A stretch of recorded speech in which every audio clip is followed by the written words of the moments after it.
মানে বিদ্রুপ করেছেন বলতে যে বিদ্রুপ কাকে নিয়ে শাসক চিন্তিত হয়, যাদেরকে নিয়ে তার মাথা ব্যথা থাকে, যাদেরকে উনি মানে ভয় হিসেবে মনে করছেন, যাদেরকে মনে করছেন যে হ্যাঁ আমার যে সামগ্রিক অবস্থা সে সামগ্রিক অবস্থার ক্ষতি করতে পারে, তাদেরকে নিয়ে চিন্তিত হয়। আমাদেরকে নিয়ে চিন্তিত বলে প্রতি মুহূর্তে উনি বিদ্রুপ করেন। আর বিদ্রুপ করা ছাড়া তো সোজাসুজি এসে কথা বলে আমাদের কথার উত্তর দেওয়া, যথোপযুক্ত উত্তর দেওয়ার ক্ষমতা তো ওনার নেই বলে বিদ্রুপের আশ্রয় নেন। বারবার ধরেও এখানে উঠে এসছে যে কেন্দ্রীয় সরকারের বঞ্চনার কথা, কেন্দ্রীয় সরকার আটকে রেখেছে, সেইখানে তোমাদের কোনো সদিচ্ছা নেই যে সেইটার আদায়ের ব্যাপারে।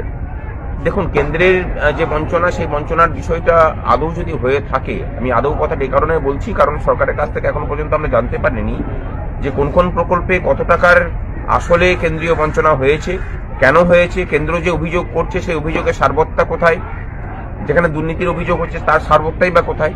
আমরা বলেছিলাম যে আপনারা একটা শ্বেতপত্র প্রকাশ করুন, সেই শ্বেতপত্রে সমস্ত কিছু থাক। যদি মনে হয় যে হ্যাঁ সত্যিই বঞ্চনা হচ্ছে, আমরা দায়িত্ব নিয়ে কেন্দ্রের ওপর চাপ দিয়ে সেটাকে আদায় করে নিয়ে আসতে বড় ভূমিকা নিতে পারি। কিন্তু সেই সদিচ্ছা তো উনি দেখাননি, বরং উল্টো কথা বলেছেন। বরং কেন্দ্র তার বক্তব্য লিখিতভাবে তথ্যসহ সংসদে পেশ করেছেন, তার বিরুদ্ধে বা এদের প্রতিক্রিয়া কোথায়? এই যেখানে দুর্নীতি নেই 100 দিনের কাজটাকে ধরছেন কেন? খাদ্য দপ্তর কেন্দ্রীয় প্রকল্প, দুর্নীতি হয়েছে। মিড ডে মিল কেন্দ্রীয় প্রকল্প, সর্বশিক্ষা মিশন কেন্দ্রীয় প্রকল্প, প্রত্যেকটা ক্ষেত্রে পাহাড় প্রমাণ দুর্নীতি। জল জীবন মিশন, যেখানে এখন হিউজ পরিমাণ ইনভেস্টমেন্ট হচ্ছে, দুর্নীতিতে ভরা। গ্রাম সড়ক যোজনা, প্রধানমন্ত্রী গ্রাম সড়ক যোজনা, এখন নতুন নাম কি হয়েছে জানা নেই আমার আর কি।